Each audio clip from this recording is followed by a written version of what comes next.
বাসায় সবার জন্য গরম গরম ফুলকো লুচি বানিয়েছি। ময়দাটা লবণ, তেল এবং পানি দিয়ে বেশ ভালো করে ময়ান করে নিয়েছিলাম।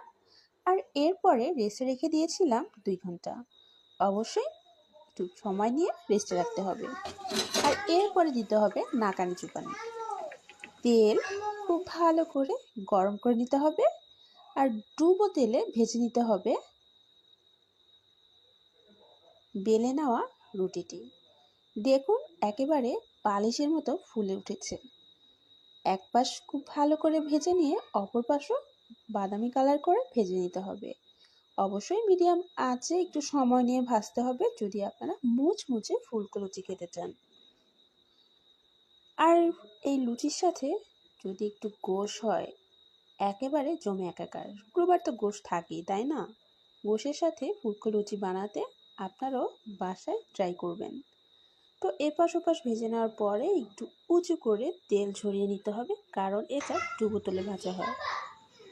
তো এটাই ছিল আমার আজকের রাতের ডিনার।